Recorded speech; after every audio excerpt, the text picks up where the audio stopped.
Hello friend, आज एक बार फिर आप लोग के लिए एंटरप्रेन्योरशिप का चैप्टर नंबर 3 मार्केट असेसमेंट लेकर आए हैं। ठीक है, आज हम लोग आज का जो वीडियो डिपेंड है वो मार्केट असेसमेंट पर डिपेंड है।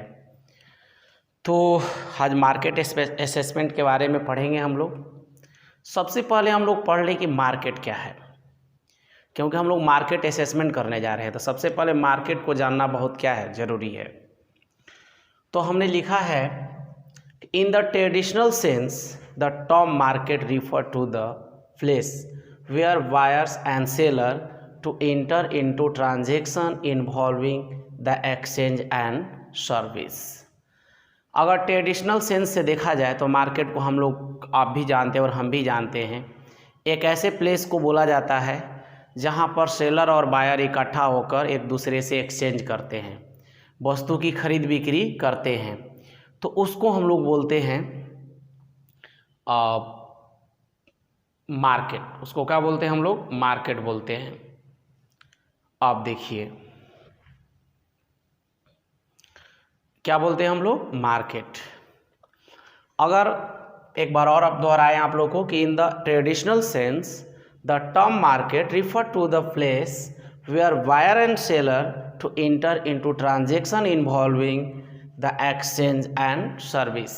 यानी जिस प्लेस पर, जिस जगह पर बायर और सेलर, खरीदने वाले और बेचने वाले इकट्ठा होकर के एक दूसरे से एक्सचेंज करते हैं, वस्तु खरीदते हैं और बेचते हैं, तो उस प्लेस को हम लोग मार्केट बोलते हैं।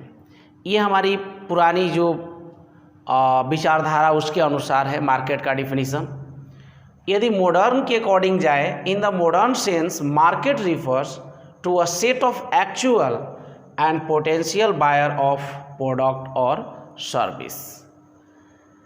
यानी यदि हम लोग बात करें मॉडर्न सेंस के मार्केट के बारे में, तो कह रहा है कि market refer to set of actual and potential buyer of product और सर्विस। यानी जो हमारे वास्तविक कस्टमर हैं और एक संभावित कस्टमर हैं, दोनों के जो सेट होता है, दोनों का जो समूह होता है किसी प्रोडक्ट का, किसी सर्विस का, उस समूह को हम लोग क्या बोलते हैं? मार्केट बोलते हैं। क्या बोलते हैं? मार्केट। यानी बता रहा है कि modern sense market refer to a set of actual and potential buyer and product और सर्विस। यानी किसी प्रोडक्ट और सर्विस का किसी प्रोडक्ट या सर्विस के लिए एक वास्तविक बायर, वास्तविक क्रेता या संभावित क्रेता के समूह को हम लोग मार्केट कहते हैं। क्या कहते हैं? मार्केट। मॉडर्न सेंस में किसी भी प्रोडक्ट या सर्विस का जो उनके एक्चुअल और पोटेंशियल जो कस्टमर हैं, उनके समूह को, उनके सेट को हम लोग बोलते हैं मार्केट। आगे अब बात हम लोग करेंगे मार्केटिंग इन्वायरमेंट क्या है। सबसे पहले मार्केटिंग इन्वायरमेंट के बारे में पढ़ेंगे, जो बाजार वातावरण है, जो उससे रिलेटेड है। दिया है कि generally the market activities are carried on a particular environment. ये तो सही बात है कि जो मार्केट का एक्टिविटी जो होता है एक पार्टिकुलर इन्वायरमेंट में ही ऑपरेट किया जाता है। While performing such activities it becomes very important to conduct search on market environment. इसलिए उनमें एक्टिविटीज परफॉर्म करने से पहले मार्केटिंग इन्वायरमेंट का सर्च करना हमारे लिए क्या है? ज़रूरी है। उसका अध्ययन करना, उसके जान लेना हमारे लिए इम्पॉर्टेंट होता है। अब हम लोग पढ़ेंगे इसके बारे में। मार्केटिंग इन्वायरमेंट जो है उसका डिफिनीसन है कि marketing environment we mean factor and force of marketing shocking outside and if affect the marketing management ability to develop and maintain successful transaction with its target customer। यानी बता रहा है कि मार्केटिंग इन्वायरमेंट से आशय है वैसे फैक्टर या फोर्स से जो कि बाहरी होते हैं, आउटसाइड होते हैं, and affect the marketing management ability, लेकिन वो मार्केटिंग मैनेजमेंट की एबिलिटी को अफेक्ट करते हैं। कहाँ पर?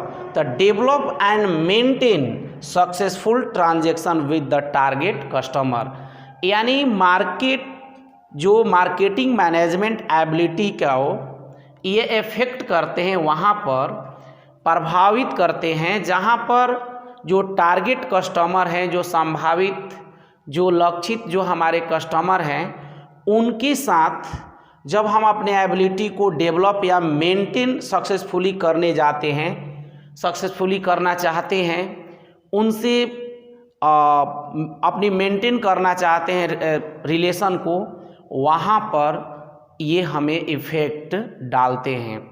तो जो फैक्टर हमें मार्केटिंग मैनेजमेंट एबिलिटी को जो टारगेट कस्टमर हैं उनके साथ जब हमें डेवलप, अपने रिलेशन को डेवलप करने में या मेंटेन करने में सक्सेसफुली, वहाँ पर हमें वो इफ़ेक्टेड करते हैं, प्रभावित करते हैं। हमें उन्हें ध्यान देना होता है, उन पर सोच विचार करना होता है। एक बार और आपको बताएंगे कि marketing environment we mean the factor and force. Marketing manage environment means एक फैक्टर और फोर्स से है, एक घटक या शक्ति से है, ऑफ मार्केटिंग शॉकिंग आउटसाइड। और ये जो फैक्टर और फोर्सेस हैं जो मार्केटिंग की बाहरी शक्तियां हैं, and affect marketing management ability, ये मार्केटिंग मैनेजमेंट एबिलिटी को इफेक्ट करते हैं to develop and maintain successful transaction its target customer. अपने टारगेट कस्टमर के साथ सक्सेसफुली जो ट्रांजैक्शन को सक्सेसफुली बनाने की कोशिश किया जाता है, मेंटेन करने की कोशिश किया जाता है, डेवलप करने की कोशिश किया जाता है, वहाँ पर ये फोर्सेस हमें इफेक्टेड करते हैं, ये हमें प्रभावित करते हैं।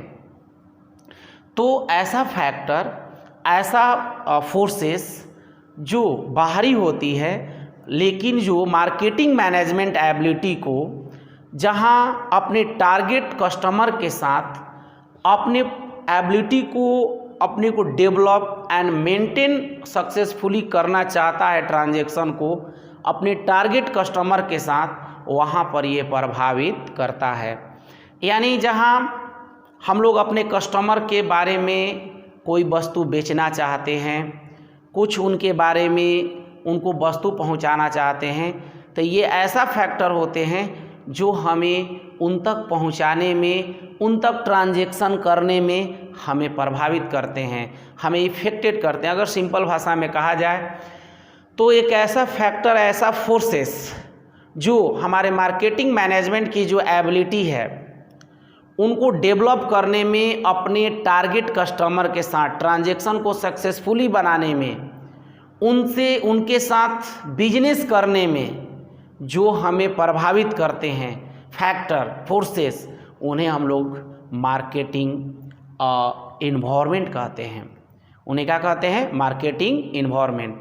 यानी मार्केट में कस्टमर से ट्रांजैक्शन करने में, कस्टमर तक पहुंचने में, कस्टमर को अपने तरफ अट्रैक्ट करने में जो फोर्सेस और जो फैक्टर हमें इफेक्टेड करते हैं, रोकते हैं, तो उन्हें ही हम लोग कहते हैं मार्केटिंग इन्वायरमेंट।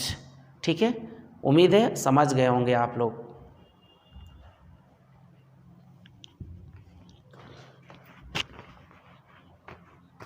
देखिए, अब बात हम लोग करेंगे कि मार्केट असेसमेंट यानी बाजार मूल्यांकन, या ऐसे भी क्वेश्चन आएगा इसमें कि why market assessment is needed for an entrepreneur. एक एंटरप्रेन्योर के लिए मार्केट असेसमेंट करना क्यों ज़रूरी है, उसके लिए क्यों आवश्यक, क्यों करता है। तो हमने फर्स्ट उसका रीज़न लिखा है, डिमांड ऑफ प्रोडक्ट और सर्विस। यानी सबसे पहले देखिए, हम मार्केट असेसमेंट क्यों करने जाएंगे। हम एक बिजनेसमैन हैं और मार्केट का हम मूल्यांकन क्यों करने जाएंगे। तो पहले हम डिमांड देखेंगे। क्या देखेंगे? डिमांड, कैसा डिमांड है, मांग, जो वस्तु को हम बनाने जा रहे हैं क्या मार्केट में डिमांड है कि नहीं है, डिमांड कैसा है, क्या ये मेरे लोकल एरिया में ही बिकेगा या नेशनल लेवल पर बिकेगा या इंटरनेशनल लेवल पर बिकेगा, ये बात को क्लियरफाई करना हमारे लिए क्या है, ज़रूरी है। तो देखिए हमने लिखा है कि the estimate of the demand must be determined after the product identification, यानी जब प्रोडक्ट का आइडेंटिफिकेशन कर लेते हैं, पहचान कर लेते हैं कि हमें ये प्रोडक्ट बनाना है, तो उसकी डिमांड का अनुमान लगा लेना हमारे लिए बहुत ज़रूरी होता है, बहुत हमारे लिए आवश्यक होता है। आगे हम लोग देखेंगे कि while forming an estimate of the demand, the size of the market or the area should be taken care of in which the product is to be sold। यानी हम लोग को जब प्रोडक्ट को आइडेंटिफाई कर लेते हैं तो हमें डिमांड की फॉर्मिंग कर लेनी चाहिए, पता लगा लेनी चाहिए, उसकी साइज मार्केट का पता लगाना चाहिए और उस एरिया के बारे में हमें डिटरमाइन करना चाहिए जिस एरिया में अपनी वस्तु को क्या करना है, बेचना है। उसके बाद the product whether to be sold in local market और इन द नेशनल मार्केट यानी international market which is worth considering. यानी हम लोग जब कोई भी प्रोडक्ट का आइडेंटिफाई करते हैं, पहचान करते हैं, तो हमें डिमांड का पता लगाना होता है। डिमांड के पता लगाते समय पहले हम अपने डिमांड की फॉर्मिंग कर लेंगे। दूसरी चीज़ उसकी डिमांड जो है, उसकी मार्केट की साइज़ क्या है, किस एरिया में हमारा प्रोडक्ट बेचना है। जैसे एरिया में हो गया कि आपका एरिया लोकल है, नेशनल है कि इंटरनेशनल है। आगे दिया है कि not only this but this is also to be consider the identify of prospective buyer. न केवल मार्केट के साइज़ का अंदाज़ा लगाया जाता है, न केवल डिमांड के पता लगाया जाता है, न केवल मार्केट के साइज़ के हम लोग डिटरमाइनिंग करते हैं, बट उसके साथ साथ ये भी हम पता लगाते हैं कि हमारे बायर कौन हैं, हमारे जो फोरकास्टिंग, जो अनुमानित संभावित जो भी हमारे कस्टमर कौन हैं, कौन मतलब हमारे कस्टमर बनने वाले हैं आगे चल कर के, प्रोस्पेक्टिव अनुमानित हमारे बायर कौन हैं, इनके बारे में भी पता हम लोग लगाते हैं। तो टॉपिक है कि मार्केट असेसमेंट, यानी मार्केट असेसमेंट एक एंटरप्रेन्योर के लिए क्यों आवश्यक होता है, क्यों ज़रूरी होता है। तो सबसे पहली बात है कि डिमांड ऑफ प्रोडक्ट का डिमांड के बारे में पता लगाने के लिए हम लोग पढ़े कि जब हम लोग किसी प्रोडक्ट को आइडेंटिफाई कर लेते हैं तो उसके जस्ट आफ्टर हमें डिमांड का भी डिटरमाइनेशन कर लेना चाहिए, यानी डिमांड का फॉर्मिंग कर लेना चाहिए, मार्केट का साइज़ का पता लगा लेना चाहिए और उसके साथ साथ मार्केट के साइज पता लगाने के बाद उस एरिया के बारे में भी पता लगाना चाहिए जिस एरिया में हमें बेचना है। जैसे लोकल एरिया में बेचना है, नेशनल एरिया में बेचना है कि इंटरनेशनल एरिया में बेचना है, इसके बारे में पता लगानी चाहिए। तो इसलिए एक एंटरप्रेन्योर मार्केट असेसमेंट करता है। तो हम आप लोगों को फर्स्ट देखिए, अब हम लोग बात करेंगे दूसरे पॉइंट, जो supply position and extent of competition in the market.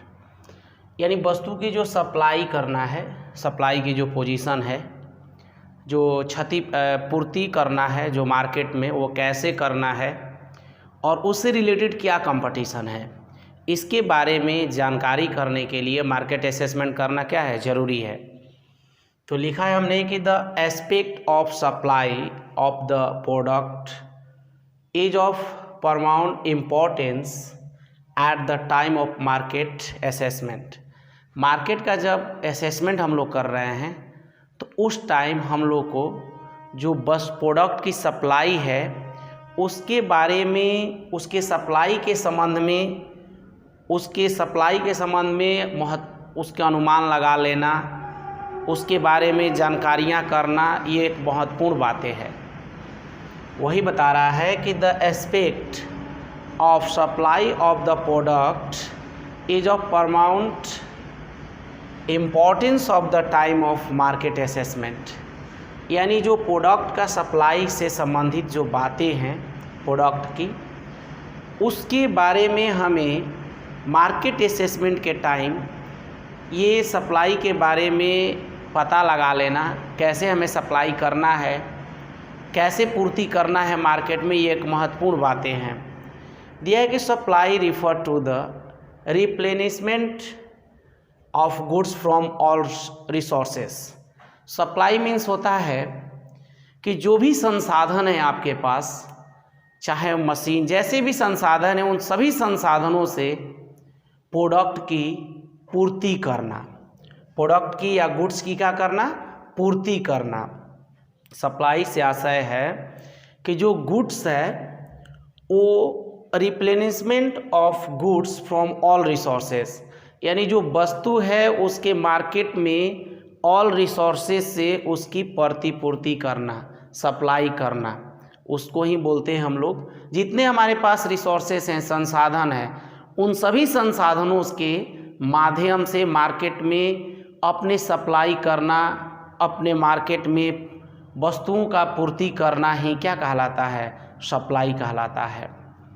आगे दिया है कि even the imminent supply of goods and its resources should also be taken care of, यानी जो गुड्स को जो सप्लाई करना है तो उसके जो सप्लाई करना है गुड्स का, उसके लिए संसाधन को ज़रूरी है कि आसान तरीके से उसको इकट्ठा किया जाए। जो भी संसाधन है उससे रिलेटिव, सप्लाई से रिलेटिव जो भी हम लोग को even imminent supply of goods and its resources should also be taken care of, यानी जो सप्लाई से रिलेटिव जो हम लोग गुड्स सप्लाई करना है उससे रिलेटेड जो है रिसोर्सेज, उसको आसान तरीके से हमें उस पर इकट्ठा करने के बारे में, उससे व्यवस्थित करने के बारे में भी हमें विचार करना चाहिए। माने जो भी हम लोग सप्लाई करने वाले हैं गुड्स, तो उसके भी रिसोर्सेज का होना बहुत क्या है, रिसोर्सेज को इकट्ठा करना, रिसोर्सेज को अपने बिजनेस में लाना, ये बहुत क्या है, ज़रूरी है। आगे दिया है कि if the demand of product is seasonal its production should be monetarise accordingly, यानी जब कोई भी प्रोडक्ट का सीजनली डिमांड होती है, सीजनली जब किसी का डिमांड है तो उसका प्रोडक्शन भी उसी के अकॉर्डिंग होना चाहिए, सीजनली ही होना चाहिए। उसके बाद दिया है कि generally there is always a competition in term of supply of almost of all the product, but decline entrepreneur is the supposed to be watchful and efficient ensuring the supply of his goods, यानी देखिए generally जो होता है, जो supply के जो market है उसमें तो कंपटीशन होता ही है प्रोडक्ट के लेकर के, लेकिन एक जो अच्छा एंटरप्रेन्योर है, एक जीनियस जो एंटरप्रेन्योर होता है, वो करता क्या है कि अपने जो भी डिमांड है, जो सप्लाई गुड्स करना है, जो भी हमें मार्केट में भेजना है माल, उसके बारे में वो डिटरमाइन कर लेता है, उसके बारे में वो तत्पर रहता है कि कौन मार्केट हमें, कौन प्रोडक्ट मार्केट में हमें क्या करनी है, भेजनी है। तो चलिए एक बार और देखते हैं हम लोग इसको कि the aspect of supply of the product is of paramount of importance of the time of market assessment. Market assessment के टाइम जो हम बाज़ार का मूल्यांकन करते हैं, उस स्थिति में किसी प्रोडक्ट के सप्लाई के बारे में, पूर्ति के बारे में विचार करना महत्वपूर्ण बातें होती है, सबसे महत्वपूर्ण होती है। कह रहा है कि supply refer to the replenishment of goods from all resources. Supply का आशय है, पूर्ति का आशय है कि जितने आपके पास संसाधन है, रिसोर्सेज है, उनसे मिलाकर, उनसे उनका यूज करके मार्केट में प्रोडक्ट सप्लाई करना, पूर्ति करना। आगे दिया है कि even the imminent supply of goods and its resources should also be taken care of, यानी जिस गुड्स को हमें सप्लाई करना है उस रिसोर्सेज के बारे में भी हमें ध्यान रखना चाहिए, उस पर भी हमें रिसोर्सेज पर विचार करना चाहिए, उसको इकट्ठा करने आसान तरीके से जुटाने की भी व्यवस्था हमें होनी चाहिए। आगे दिया है कि if the demand of product is seasonal its production should be monetarise accordingly, यानी जब डिमांड किसी प्रोडक्ट की सीजनली हो तो उस प्रोडक्ट को हम लोग को उसके अकॉर्डिंगली ही करना चाहिए, जैसे जैसे डिमांड हो वैसे हमें करना चाहिए। नहीं कि डिमांड बहुत कम है इस सीज़न में, सीज़न अभी नहीं आया है तब तक हमने बना कर रख देंगे तो उसमें कैपिटल हमें ब्लॉक होने के चांसेस होंगे, तो वैसे हमें नहीं करना चाहिए। हमें सप्लाई करना चाहिए गुड्स, लेकिन देखना चाहिए किस गुड्स प्रोडक्ट की सप्लाई अधिक हमारे लिए महत्वपूर्ण है, ज़रूरी है, उसी का करना चाहिए। जिसका सीजनली है उसका सीज़न के अकॉर्डिंग ही प्रोड्यूस करके और मार्केट में भेजना चाहिए। आगे दिया है कि generally there is always a competition in term of supply of almost of all the product, यानी जितने प्रोडक्ट के सप्लाई है मार्केट में सभी में कंपटीशन है। दिया है कि but local entrepreneur is suppose to be watchful and efficient in ensuring the supply of his goods, लेकिन एक जीनियस, एक चालाक जो एंटरप्रेन्योर होता है अपने मार्केट में जो सप्लाई करना है गुड्स को उस पर वो ध्यान रखता है, उस पर अपना फोकस करता है और एफिशिएंट तरीक़ा से जो भी गुड्स की सप्लाई करनी होती है, मार्केट की ज़रूरत होती है, उसके अकॉर्डिंग वो प्रोडक्ट को क्या करता है, सप्लाई करता है। तो हमारा टॉपिक था कि हम लोग मार्केट असेसमेंट क्यों करते हैं, तो हमने पढ़ा दूसरा रीज़न कि supply position and extent competition in the market, यानी सप्लाई की पोजीशन क्या है, कैसे यहाँ पर सप्लाई करना है, ये जो प्रोडक्ट है कैसे यहाँ पर बिकता है, सीजनली बिकता है, रेगुलर बिकता है, क्या है इसकी कैसी डिमांड है, उसके अनुसार प्रोडक्ट को सप्लाई करने के बारे में भी जानकारी करने के लिए हमें मार्केट का मूल्यांकन करना क्या है, ज़रूरी है, हमारे लिए नेसेसरी है। और रहा बात जितने प्रोडक्ट की सप्लाई है उसमें सब में कंपटीशन है, लेकिन एक जीनियस जो एंटरप्रेन्योर होता है अपनी प्रोडक्ट के सप्लाई से रिलेटेड जो उसको मार्केट में वो फोकस करता है, किस चीज़ की ज़रूरत है, उसको एफिशिएंट ढंग से, उसको प्रभावी ढंग से मार्केट में अपने प्रोडक्ट को सप्लाई करने का काम करता है। इसलिए वो लोग मार्केट में जो सप्लाई पोजीशन और उससे संबंधित कंपटीशन के बारे में मूल्यांकन किया जाता है मार्केट असेसमेंट के टाइम। जो थर्ड है cost and price of the product, जो हम लोग मार्केट असेसमेंट करने जाते हैं, हम लोग पढ़ रहे हैं कि मार्केट असेसमेंट क्यों करते हैं, कोई एंटरप्रेन्योर क्यों मार्केट असेसमेंट करने जाता है भाई। तो थर्ड हमारा रीजन ये है cost and price of the product. Correct, as already indicate that in determining the identity of product its cost is major factor, यानी पहले ही बता दिया गया है कि किसी भी प्रोडक्ट को आइडेंटिफाई करने में उसकी कॉस्ट की बहुत बड़ी भूमिका होती है। उसकी कॉस्ट, कोई भी प्रोडक्ट के जो हम आइडेंटिफाई करते हैं, पहचान करते हैं, उसमें उसकी कॉस्ट की बहुत बड़ी भूमिका होती है। On the basis of cost of product price is determined and this factor must be viewed in work of the price of other competitive product, यानी कॉस्ट के बेसिस पर ही हम किसी प्रोडक्ट के प्राइस डिटरमाइन करते हैं और जो हमारा प्रोडक्ट का प्राइस होना चाहिए वो कॉम्पिटिटिव होना चाहिए, यानी मार्केट के जो तुलनात्मक होना चाहिए, मार्केट के बाहर नहीं होना चाहिए। इस बात का भी हमें ध्यान देना चाहिए। तो एक बार देखिए फिर कि as already indicated that in determining the identity of product its cost is major factor, यानी पहले ही बताया गया बताया जा चुका है कि किसी भी प्रोडक्ट की आइडेंटिटी करने में, पहचान करने में उसकी जो कॉस्ट होती है वो बहुत बड़ा फैक्टर होता है। और on the basis of the cost product the price is determined, product cost के बेसिस पे ही किसी प्रोडक्ट की प्राइस डिटरमाइन होती है। And this factor must be viewed in work of the price of other competitive product, यानी price वैसे ही रखना चाहिए जो अदर कॉम्पिटिटिव हमारे रखे हुए हैं, उनके तुलनात्मक ही रखना चाहिए, उससे अधिक नहीं रखना चाहिए।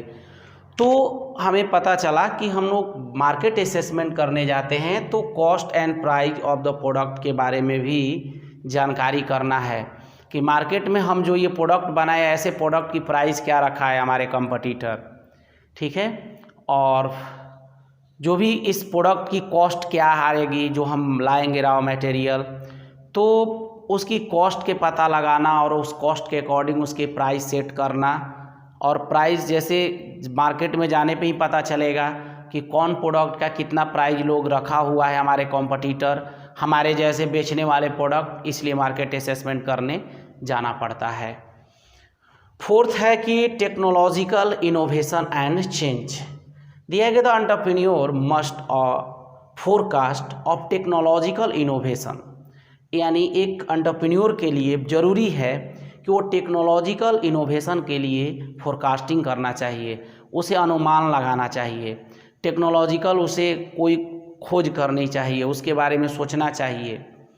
And change in the concern field to the visualize change in product quality and also cost of production.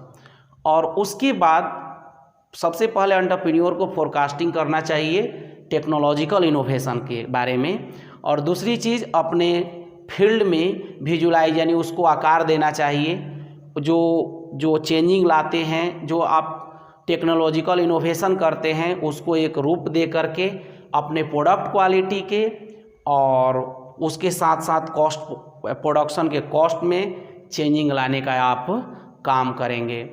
तो अगर आप मार्केट असेसमेंट करेंगे तभी जा कर के आप किसी भी टेक्नोलॉजिकल इनोवेशन का फोरकास्टिंग कर सकते हैं। तो बताया कि the entrepreneur must of forecast of technological innovation, यानी एक एंटरप्रेन्योर के लिए ज़रूरी है टेक्नोलॉजिकल इनोवेशन करना, उनके लिए बहुत ज़रूरी है। And change in the concern field to the visualize change in product quality and also cost of production, यानी उनके लिए टेक्नोलॉजिकल इनोवेशन करना ज़रूरी है और अपने कंसर्न फील्ड में, जिस फील्ड से वो जुड़े हुए हैं, उसमें चेंजिंग लाना चाहिए, जैसे प्रोडक्ट क्वालिटी में या कॉस्ट ऑफ प्रोडक्शन में, कोई भी टेक्नोलॉजिकल इनोवेशन करने के बाद। तो टेक्नोलॉजिकल इनोवेशन हम जब ही कर सकते हैं जब हम मार्केट असेसमेंट करेंगे, तब मार्केट का मूल्यांकन करेंगे तब। तो इन सब रीजनों से हम लोग को मार्केट असेसमेंट करना पड़ता है, ठीक है। कल भी आप लोग का एंटरप्रेन्योरशिप का ही वीडियो आएगा, ठीक है। आप लोग जैसी हो अपने विचार, जो भी पॉइंट ना समझ में आए तो व्हाट्सएप से आप पूछ सकते हैं।